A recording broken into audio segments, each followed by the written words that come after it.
On nous répète sans cesse que nous vivons en démocratie, un système où la liberté est reine, où chacun peut s'exprimer. C'est le fondement même de notre pacte social, n'est-ce pas? Mais regardons autour de nous, écoutons attentivement. Cette liberté existe-t-elle vraiment dans sa pleine mesure? Ou est-elle devenue conditionnelle, limitée, sous surveillance constante? Aujourd'hui, la parole semble avoir deux poids, deux mesures. Il y a ce que l'on a le droit de dire, et ce qui est immédiatement étiqueté comme inacceptable, voire dangereux. Tu peux exprimer ton adhésion, ton amour, ton soutien, dire que tu aimes telle culture, telle communauté, telle idée.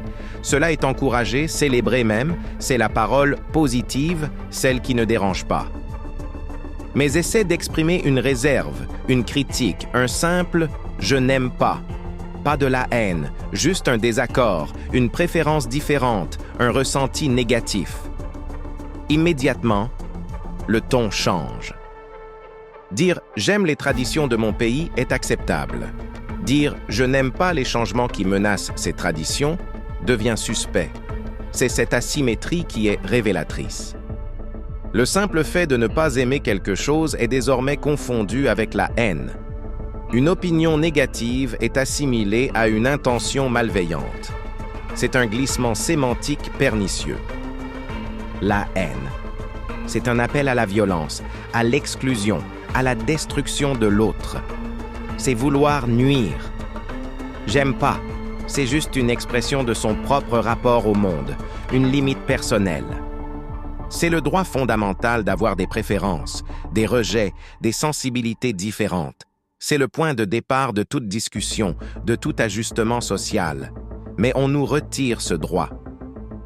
Plutôt que d'écouter le « je n'aime pas » et de comprendre pourquoi il est dit, on préfère le faire taire.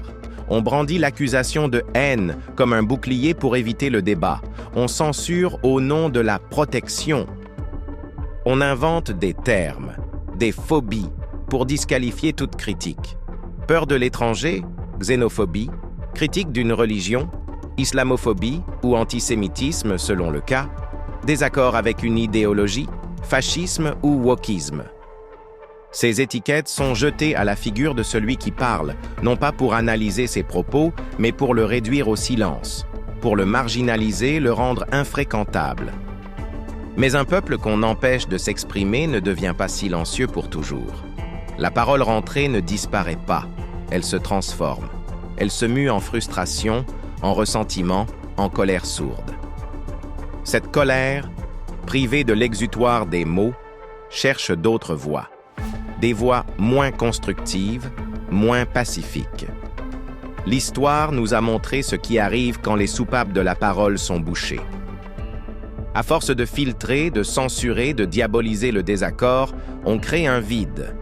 Et dans ce vide, loin des plateaux télé et des réseaux sociaux policés, la vraie colère fermente. Aujourd'hui, tu n'as plus le droit de dire que tu es inquiet pour l'avenir de ton pays, que tu as peur face à l'insécurité, que tu souhaites préserver une identité, une culture qui t'est chère. Ces préoccupations, autrefois légitimes dans le débat public, sont désormais balayées d'un revers de main. Elles sont qualifiées de repli identitaire, de nationalisme nauséabond, de peur irrationnelle. On te dit que tes sentiments sont mauvais, qu'ils sont la preuve d'un défaut moral. On ne discute pas tes arguments, on juge ton âme. Pourtant, d'autres ont le droit d'exprimer leur rejet de ton mode de vie, de tes valeurs, de ton histoire.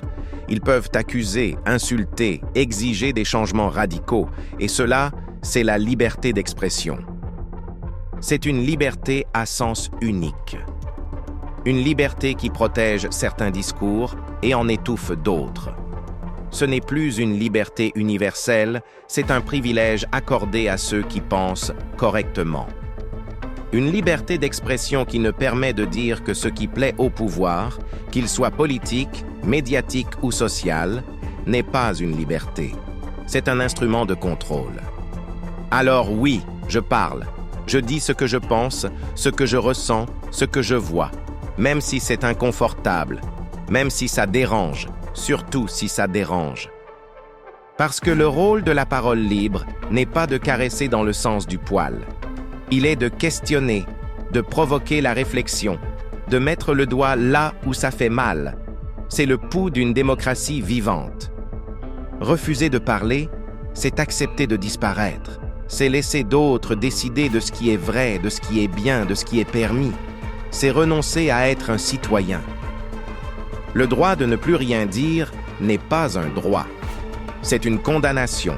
C'est la fin du débat, la fin de la politique, la fin de la démocratie telle que nous devrions la connaître.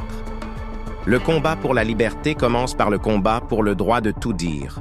Le bon comme le mauvais, le beau comme le laid, ce qui plaît et ce qui déplaît. Sans peur des étiquettes ou de la censure. C'est le premier pas pour redevenir un peuple qui pense par lui-même. À suivre. Partie 2. Ce qu'on n'écoute plus.